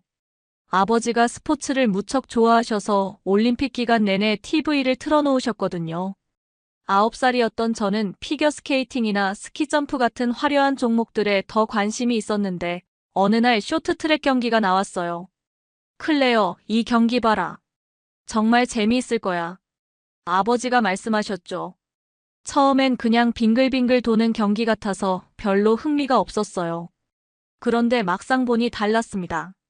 한국 선수들이 나왔는데 다른 나라 선수들과 뭔가 다른 느낌이었어요. 화려한 유니폼을 입은 것도 아니고 특별히 큰 체격도 아니었는데 경기에 임하는 자세가 달랐거든요. 가장 기억에 남는 건 안현수라는 선수였어요. 조용하고 차분했는데 막상 경기가 시작되니 완전히 다른 사람 같았어요. 화려한 기술을 쓰는 것도 아니고 큰 몸짓을 하는 것도 아니었는데 결과는 압도적이었거든요. 저 선수는 왜 저렇게 조용한데 빠르죠? 제가 아버지께 물었어요. 조용한 게 아니야, 클레어. 집중하고 있는 거야. 불필요한 에너지를 쓰지 않고 정확히 필요한 곳에만 힘을 쓰는 거지. 그때는 무슨 말인지 정확히 이해하지 못했어요. 하지만 뭔가 인상적이었거든요. 다른 나라 선수들은 경기 전에 큰 동작으로 몸을 푸시고 관중들에게 손을 흔들고 카메라를 의식하는 것 같았는데 한국 선수들은 그냥 조용히 자기 세계에 빠져 있는 것 같았어요. 특히 기억나는 장면이 있어요. 한국이 금메달을 따고 시상대에 올랐을 때였는데 다른 나라 선수들은 환호하고 손을 들어 인사하는데 한국 선수는 그냥 조용히 고개를 숙이고 있더라고요. 겸손해 보였어요. 왜 저렇게 조용히 있어요? 저런 게 진짜 강한 거야, 클레어. 내면의 힘이 강한 사람은 밖으로 드러내려 하지 않거든. 아버지의 말씀이 어렴풋이 기억났습니다. 그때는 그저 어른들의 말로만 들렸는데 지금 생각해보니 정말 그랬던 것 같아요. 비행기가 리야드에 착륙하면서 저는 문득 생각했습니다. 혹시 이번 취재에서도 그런 걸 볼 수 있을까? 화려함과 과시 속에서 정작 중요한 것을 놓치고 있는 건 아닐까? 그때는 몰랐습니다. 그 9살 소녀의 기억이 20년 후 완전히 다른 의미로 다가올 줄은요. 리야드에서 트로제나까지는 자동차로 4시간이 걸렸습니다. 창밖으로 보이는 것은 끝없는 모래뿐이었어요. 온도계는 47도를 가리키고 있었고 에어컨을 최대한 틀어도 차 안이 찜통 같았거든요. 정말 이런 곳에 스키장을 만들겠다는 건가? 속으로 중얼거리면서 주변을 둘러봤어요. 지평선까지 모래밭이 펼쳐진 이곳에서 눈을 만들고 얼음을 유지한다는 게 얼마나 비현실적인지 몸으로 느껴졌거든요. 드디어 트로제나 건설 현장에 도착했습니다. 거대한 공사 현장이 펼쳐져 있었지만 뭔가 이상했어요. 공사가 한창 진행 중인 것처럼 보이지 않았거든요. 현장관리소에서 만난 엔지니어 압둘라가 설명해줬어요. 현재 공사 진행률이 60% 정도 됩니다. 하지만 제가 직접 본 현장은 달랐어요. 기초공사는 어느 정도 진행된 것 같았지만 핵심적인 냉각시설이나 제설시설은 아직 시작도 안 된 상태였거든요. 냉각시설 공사는 언제 시작하나요? 제가 물었어요. 그건 아직 설계 단계입니다. 압둘라가 애매하게 대답했습니다. 가장 심각한 문제는 물이었어요. 트로제나에서 가장 가까운 바다는 200km나 떨어져 있었거든요. 거대한 해수 담수화 설비를 만들어야 하는데 그 공사조차 제대로 시작되지 않은 상태였어요. 물 공급은 어떻게 해결할 예정인가요? 네옴시티 전체 계획의 일환으로 해수 담수화 플랜트를 건설할 예정입니다. 언제요? 설계가 아직. 압둘라의 대답을 듣는 순간 카타르에서 느꼈던 그 기시감이 다시 밀려왔어요. 화려한 계획만 있고 정작 현실적인 문제들은 해결되지 않은 채로 시간만 흘러가고 있는 거였어요. 더 놀라운 건 예산 문제였습니다. 현재까지 투입된 예산이 얼마나 되나요? 약 200억 달러 정도. 500억 달러 중에서요? 네, 하지만 추가 예산이 필요할 것 같습니다. 이미 예산 초과가 시작된 거였어요. 그런데 정작 핵심 시설들은 아직 시작도 안 했다니. 현장을 둘러보면서 저는 확신했습니다. 이건 카타르의 재현이다. 아니, 카타르보다도 더한 무모함이다. 카타르는 그래도 축구장이었어요. 사막 기후에 맞지 않지만 불가능하지는 않았거든요. 하지만 47도 사막의 스키장이라니. 이건 자연을 완전히 거스르는 일이었어요. 숙소로 돌아가는 길에 저는 생각했습니다. 왜 사우디는 이런 무모한 일을 계속 벌이는 걸까? 정말 이게 국가적 자존심을 세우는 방법일까? 그때 문득 20년 전 기억이 떠올랐어요. 그 조용했던 한국 선수들 말이에요. 그들은 화려한 쇼를 하지 않았지만 결과로 증명했거든요. 과연 그런 방식으로 접근하는 나라들은 이런 상황을 어떻게 볼까 궁금해졌어요. 리야드에서 마지막 날 현지 언론인들과 만나는 자리가 있었습니다. 그들의 반응이 흥미로웠어요. 솔직히 말하면요, 우리도 걱정이 많습니다. 사우디 가제트 신문의 기자 파이살이 조심스럽게 말했어요. 국민들 사이에서도 또 네옴 같은 일 아니냐는 우려가 많거든요. 네옴시티의 더라인 프로젝트가 계속 축소되고 있다는 건 공공연한 사실이었어요. 처음엔 170km 길이로 계획했다가 지금은 2.4km로 줄어든 상태였거든요. 트로제나도 마찬가지 아닐까요? 처음 계획대로 될 가능성이. 파이살이 말을 흐렸어요. 사우디에서 정부 정책을 직접적으로 비판하기는 어려웠거든요. 미국으로 돌아가는 비행기에서 저는 편집장에게 중간 보고를 했습니다. 존, 예상대로입니다. 카타르의 대자비예요. 구체적으로 어떤 문제들이 있어? 일단 물 공급부터가 해결 안 됐어요. 200km 떨어진 바다에서 물을 끌어와야 하는데 해수 담수화 플랜트 설계조차 완료 안 된 상태거든요. 예산은 이미 40% 초과 중이에요. 그런데 정작 핵심 시설은 아직 시작도 안 했으니 최종적으로는 1000억 달러는 넘을 것 같아요. 존이 휘파람을 불었습니다. 그럼 결국 무산될 가능성이 높다는 얘기네. 네, 아니면 규모를 대폭 축소하거나요. 그런데 문제는 2029년까지 시간이 별로 없다는 거예요. 그때 존이 의미심장한 말을 했어요. 아시안게임 조직위에서도 이미 눈치채고 있을 거야. 대체 개최지를 알아보고 있을지도 몰라. 대체 개최지요? 일본, 중국, 카자흐스탄. 그리고 한국. 한국. 그 이름을 듣는 순간 또다시 20년 전 기억이 떠올랐어요. 그 조용했지만 확실한 힘을 가진 나라. 한국으로 한번 가봐, 클레어. 그들이 이 상황을 어떻게 보고 있는지 확인해봐. 편집장의 지시였어요.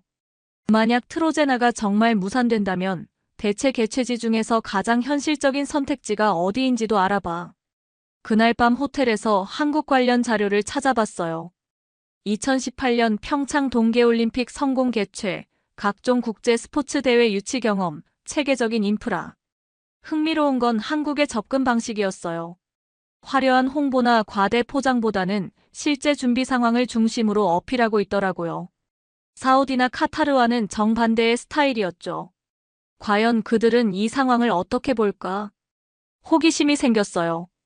20년 전 그 조용한 강함이 지금도 여전할지, 아니면 다른 나라들처럼 화려함에 빠져 있을지. 비행기가 인천으로 향하면서 저는 기대와 궁금증을 동시에 안고 있었습니다. 인천공항에 내린 순간부터 뭔가 다른 느낌이었어요. 카타르나 사우디의 공항처럼 화려하지는 않았지만 모든 게 효율적이고 체계적으로 돌아가고 있었거든요. 택시를 탔는데 기사님이 먼저 말을 걸어오셨어요. 외국에서 오셨어요? 어디서 왔는지 여쭤봐도 될까요? 미국에서 왔어요. 기자입니다. 아, 그러시구나. 2018년에 평창 올림픽 때 외국 기자분들 많이 태웠거든요. 김상철이라고 하시는 기사님이었어요. 그때 기자들 반응이 어땠나요? 제가 물어봤어요. 처음엔 다들 의심스러워 하더라고요. 한국이 동계올림픽을 제대로 치를 수 있을까? 시설은 괜찮을까? 뭐 이런 식으로요. 저도 모르게 마음이 찔렸어요. 저 역시 그런 기자 중 하나였으니까요. 그런데 끝나고 나서는 어떻게 이런 걸 해냈냐고 놀라더라고요. 특히 미국이나 유럽에서 온 기자들이 그러더라고요. 김상철 기사님이 계속 말씀하셨어요. 사실 우리도 처음엔 걱정 많았어요. 돈도 별로 없고 다른 나라들처럼 화려하게 할 수도 없고. 그런데 막상 해보니까 되더라고요. 그 말이 묘하게 마음에 와닿았어요. 어떻게 된 거죠? 글쎄요, 우리는 화려한 건 못하지만 성실하게는 할 줄 아니까요. 있는 걸로 최선을 다하는 거죠. 서울 시내로 들어가면서 창밖 풍경을 보니 20년 전 기억이 더욱 선명해졌어요. 그때 TV로만 봤던 한국이 이제 눈앞에 있었거든요. 혹시 이번엔 무슨 취재로 오셨어요? 사우디 트로제나 프로젝트 관련해서요. 2029년 동계아시안 게임 얘기 들어보셨나요? 김상철 기사님이 잠깐 생각하더니 말씀하셨어요. 아, 사막에 스키장 만든다는 그거요? TV에서 봤어요. 솔직히 말하면 좀 무리 아닌가 싶더라고요. 왜요? 지속할 수 있을까 싶어서요. 한 번 하고 끝나면 뭐 하나요? 계속 관리해야 하는데 그 비용이 얼마나 들겠어요. 평범한 택시 기사님의 말이었지만 핵심을 정확히 짚고 있었어요. 바로 제가 카타르에서 느꼈던 그 문제점 말이에요. 그럼 한국은 어떻게 생각하세요? 만약 사우디가 못하게 되면 한국이 할 수도 있지 않을까요? 김상철 기사님이 씁쓸하게 웃으셨어요. 할 수야 있겠죠. 2018년에 해봤으니까. 그런데 또 할지는 모르겠어요. 한번 해보니까 얼마나 힘든지 알거든요. 그 말에서 뭔가 다른 걸 느꼈어요. 허세나 과시가 아닌 현실을 정확히 아는 사람의 말이었거든요. 호텔에 도착하면서 김상철 기사님이 마지막으로 하신 말씀이 인상적이었어요. 우리는 화려한 건 못해요. 하지만 한번 시작하면 끝까지는 해내죠. 그게 우리 방식이에요. 그날 밤 호텔방에서 저는 생각했습니다. 20년 전 9살 소녀가 TV로 본 그 조용한 강함이 아직도 여전한 걸까? 아니면 다른 나라들처럼 변해버린 걸까? 내일 만날 사람들이 궁금했어요. 다음 날 오전, 저는 대한체육회에서 이서진 전 기술본부장을 만났습니다. 2018년 평창 동계올림픽 당시 기술적인 부분을 총괄했던 분이에요. 사우디 트로제나 상황은 어떻게 보시나요? 바로 본론으로 들어갔어요. 이서진 본부장이 잠깐 생각하더니 솔직하게 답했습니다. 가능은 하죠. 기술적으로는 불가능한 게 아니에요. 하지만 현실적이지 않습니다. 어떤 부분에서요? 일단 비용이에요. 47도 사막에서 눈을 유지한다는 건 천문학적 에너지가 필요하거든요. 평창도 추웠지만 그래도 자연설이 있었어요. 하지만 트로제나는 100% 인공눈이어야 해요. 그의 설명을 들으니 현실이 더 심각했어요. 연간 운영비만 수천억 원은 들 겁니다. 게다가 시설 유지 보수, 안전관리. 평창도 지금 관리비 때문에 고민 중인데요. 실제로 강릉 아이스 아레나는 올림픽 후 콘서트장으로 전환됐고 알펜시아 점프대는 연간 적자를 보고 있다고 했어요. 그럼 한국이 대신 개최할 가능성은? 이서진 본부장이 고개를 저었습니다. 정부에서 신중하게 검토 중이지만 솔직히 부담스럽죠. 2018년 한 번 했는데 또 하기에는 비용 대비 효과가. 그 순간 깨달았어요. 한국은 허세를 부리지 않는다는 것을요. 할 수 있지만 현실적이지 않으면 하지 않는 거였어요. 오후에는 강릉으로 향했습니다. 실제 평창 올림픽 시설들을 보고 싶었거든요. 강릉 아이스 아레나에서 만난 김순자 씨는 당시 자원봉사자로 참여했던 분이었어요. 힘들었지만 의미 있었어요. 그런데 사실 우리도 처음엔 걱정 많았거든요. 어떤 걱정이었나요? 돈이 없어서요. 다른 나라들처럼 화려하게 할 수 없으니까 창피하지 않을까 싶었죠. 하지만 결과는 달랐어요. 막상 해보니까 화려함보다 중요한 게 따로 있더라고요. 선수들이 최고의 경기를 할 수 있게 해주는 것, 관객들이 안전하게 즐길 수 있게 해주는 것. 평창올림픽 플라자에서 만난 서진 씨도 비슷한 얘기를 했어요. 무리하지 않는 게 중요해요. 우리 실정에 맞게 지속 가능하게 하는 거죠. 실제로 2024년 강원 청소년 올림픽은 기존 시설을 최대한 활용해서 성공적으로 개최됐다고 하더군요. 새로 짓지 않고 있는 것으로 최선을 다한 거였어요.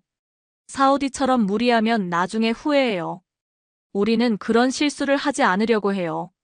돌아가는 길에 저는 확신했습니다. 한국은 정말 다르다고요. 다음 날 저는 삼성전자 본사에서 글로벌 전략팀 김대호 상무를 만났습니다.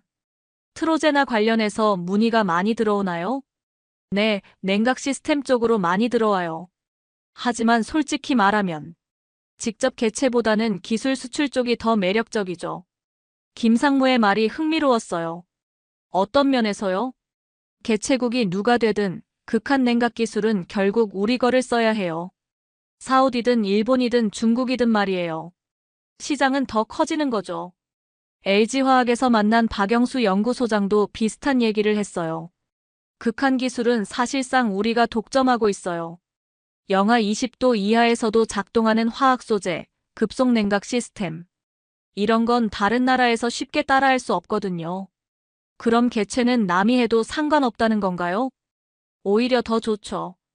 우리는 리스크 없이 기술만 팔면 되니까요. 현대건설 해외사업본부 최진혁 본부장은 더 직설적이었어요. 동계시설 턴키는 거의 우리 동무대예요. 노하우를 패키지화해서 전 세계에 수출하고 있거든요. 굳이 우리가 직접 개최할 필요가 없어요. 기업들의 사고방식이 사우디와 완전히 달랐어요. 화려한 개최보다는 실질적 이익을 추구하고 있었거든요. 문체부에서 만난 정책 담당관 송미경 씨는 정부의 입장을 솔직하게 털어놨어요. 경제적 부담과 국위 선양 사이에서 고민이 많죠. 2018년 평창도 사실 적자였거든요. 그럼 대체 개최 제안이 들어오면 신중하게 검토하겠지만 현실적으로 부담스러운 게 사실이에요. 대한체육회 관계자들도 비슷한 입장이었어요. 개최보다는 협력이 더 큰 그림일 수 있어요. 우리 기업들이 해외에 진출할 기회가 되니까요. 흥미로운 건 민간의 반응이었어요. 거리에서 만난 시민들에게 물어보니 대부분 신중한 입장이었거든요. 또 하면 좋긴 하겠지만 돈이 너무 많이 들지 않을까요? 차라리 우리 기술을 다른 나라에 수출하는 게 낫지 않을까요? 20년 전 그 조용한 강함이 이제는 국가 전체의 전략이 된 것 같았어요. 강원도에서 열린 2024 청소년 올림픽을 돌아보니 더욱 확신이 들었어요. 대회 조직위원장 이정훈 씨가 자랑스럽게 말했습니다. 새로 지은 시설은 거의 없어요. 2018년 시설을 그대로 활용했는데 참가국들로부터 찬사를 받았거든요. 실제로 선수들과 관계자들의 평가는 최고였어요.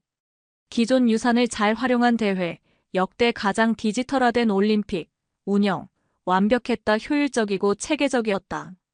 돈 많이 쓰지 않고도 이렇게 할 수 있구나. IOC 관계자도 감탄했다고 해요. 철저한 유지보수 및 관리로 양호한 상태를 유지했죠. 한국은 정말 특별해요. 화려함보다 실력으로 승부하는 나라죠. 그때 저는 깨달았어요. 이게 바로 진짜 경쟁력이구나. 인천공항으로 가는 길에서 저는 지난 며칠을 되돌아봤어요. 김상철 기사님의 말이 계속 귓가에 맴돌았어요. 우리는 화려한 건 못해요. 하지만 한번 시작하면 끝까지는 해내죠. 20년 전 9살 소녀가 본 그 장면이 이제서야 완전히 이해됐어요. 조용하지만 확실한 그 힘이 바로 이런 것이었구나. 비행기 안에서 기사 제목을 구상했어요. 한국의 현명한 선택. 왜 한국은 2029년을 거절했을까? 사우디의 화려한 꿈과 대조되는 한국의 현명한 선택. 이게 진짜 이야기의 핵심이었어요. 미국에 도착한 지 일주일 후 제 기사가 CNN 일면에 실렸습니다. 사우디 트로제나 사막의 신기루인가 현실인가? 반응은 폭발적이었어요. 특히 사우디 정부의 반발이 거셌거든요. 서구 언론의 편견 어린 시각 네옴시티의 성공을 시기하는 보도. 하지만 현실은 제 예측대로 흘러갔어요. 트로제나 프로젝트는 더욱 지연됐고 예산은 계속 초과됐어요. 물 공급 문제는 여전히 해결되지 않았고 핵심 기술진들도 하나둘 떠나기 시작했거든요. 11월에는 네옴시티 CEO가 전격 사임했어요. 공식 이유는 개인 사정이었지만 업계에서는 프로젝트 전체가 흔들리고 있다는 분석이 나왔죠. 12월 싱가포르에서 열린 세계 수영 선수권 기간 중 저는 중요한 소식을 들었습니다. OCA 아시아 올림픽 평의회가 비공식적으로 각국에 혹시 대체 개최 가능하냐는 타진을 하고 있다는 거였어요. 유승민 IOC 위원을 만난 자리에서 조심스럽게 물어봤어요. 트로제나 상황을 어떻게 보시나요? 글쎄요. 2029년까지 시간이 많지 않죠. 준비하려면 지금부터 시작해야 하는데. 말을 흐렸지만 의미는 분명했어요. 각국의 반응은 어떤가요? 일본이 가장 적극적이에요. 삿포로 시설들을 재활용할 수 있다고 하니까. 중국은 베이징을 연속으로 하기엔 부담스러워하고 카자흐스탄은 경제적 여건이. 한국은요? 유승민 위원이 잠깐 망설이더니 말했어요. 정부에서 신중하게 검토 중입니다. 하지만 솔직히 또 하기엔 부담이 크죠. 2025년 1월 각국의 입장이 더욱 명확해졌어요. 중국은 의외로 소극적이었어요. 2022년 베이징 동계올림픽의 후유증이 컸거든요. 시설 유지비만 연간 수천억 원이 들어가고 있는 상황에서 추가 개최는 부담스러웠던 거죠. 카자흐스탄 알마티는 의욕은 있었지만 현실적 여건이 부족했어요. 2022년 베이징에서 다음엔 우리가라고 했지만 막상 예산을 계산해보니 쉽지 않았던 거예요. 그리고 한국은 조용했어요. 2월에 다시 서울을 찾았을 때 분위기를 더 정확히 알 수 있었어요. 대한체육회 내부 관계자가 비공식적으로 털어놓은 얘기가 흥미로웠거든요.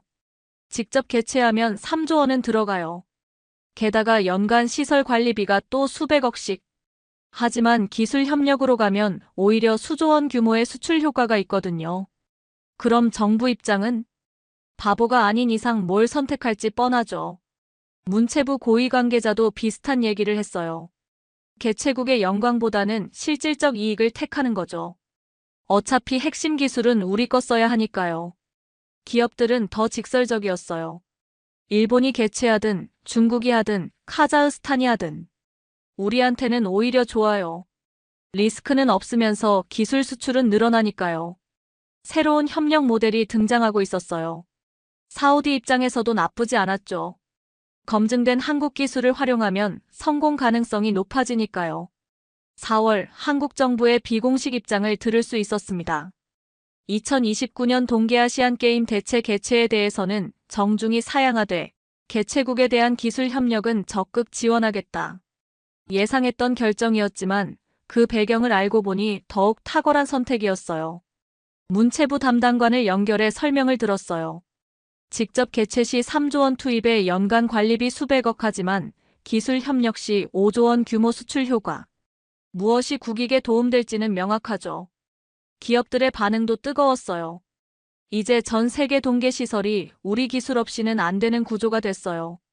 삼성전자 김상무의 말이었어요. 사우디와 완전히 다른 길을 택한 거죠. 화려한 실패보다는 조용한 승리를요. 저는 취재한 내용을 바탕으로 네옴네트로제나 개발 과정에서 인공설원, 담수화 설비, 도로 인프라 구축 지연 등으로 인해 2029년 대회 개최가 어려울 수 있다는 내부 논의가 이루어지고 있고, 이에 따라 2029년 개최를 한국 또는 중국으로 옮기는 대안도 제기되었다고 전했습니다. OCA 내부에서 2033년으로 개최 연기하거나 대체 후보를 검토하는 상황이라는 보도도 있습니다.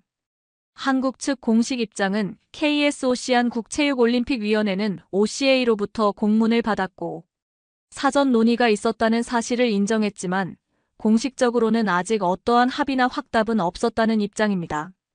OCA 내부적으로도 아직 확정된 발표는 없고 내년 이후에야 최종 결정이 가능할 것이라는 의견이 있습니다. 한국 기업들은 이미 사우디에서 에너지 및 플랜트 확장 프로젝트와 인프라와 초고층 건설, 스마트시티, 에너지, 스타트업 등 여러 방면으로 들어가 있어 실질적인 수익을 만들어내고 있었어요. 누가 개최하든 한국 기술 없으면 불가능해요. 현대건설 최진혁 본부장의 말이 현실이 된 거였어요. 더 놀라운 건 다른 나라들의 반응이었어요. 사우디아라비아의 수도에 새로운 비전의 네옴시티의 여러 분야에 들어가 있는 한국의 기업들을 보면서 동계올림픽을 열 수 있는 저력과 기술을 가진 나라로 인식되어 노르웨이, 스웨덴, 핀란드 등 동계 스포츠 강국들이 앞다투어 한국 기술 도입을 문의해오기 시작한 거예요. 한국이 동계시설 기술의 글로벌 스탠다드가 됐어요. LG화학 박영수 소장의 분석이었어요. 그날 밤 미국 사무실에서 저는 20년 전 그 기억을 다시 떠올렸습니다. 2002년 솔트레이크 동계올림픽, 9살이었던 제가 TV로 본 한국 쇼트트랙 선수들의 모습. 화려하지 않았지만 결과로 말하던 그 조용한 강함. 그때는 몰랐어요. 그게 단순히 스포츠에서의 특징이 아니라 그 나라 전체의 철학이었다는 걸요. 20년이 지나 성인이 된 제가 다시 만난 한국은 여전했어요. 화려한 과시보다는 현실적 판단을, 무리한 투자보다는 지속 가능한 전략을 택하고 있었거든요.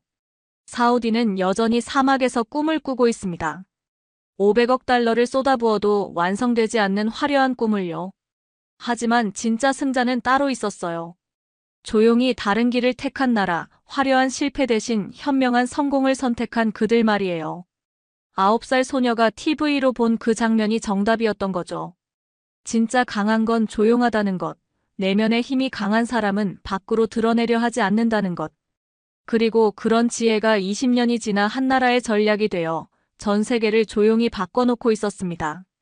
화려한 실패를 반복하는 자들과 조용히 다른 길을 택한 현명함 사이에서 진짜 승자는 이미 정해져 있었던 거예요. 여러분은 어떻게 생각하시나요? 사막에서 화려한 꿈을 꾸고 있는 나라 옆에서 조용히 서포트하면서 온갖 계약을 따와 10조 원 이상의 다양한 수출 계약을 따내는 나라. 댓글로 여러분의 생각을 들려주세요. 아직 공식적으로는 확답을 하지 않고 있지만 투트랙으로 사우디에서는 건설을, 사우디가 포기하면 다른 개최국의 기술을 공급하며 열매를 따먹는 방식으로 조용한 강함을 실천하는 한국의 선택, 현명하다고 보시나요?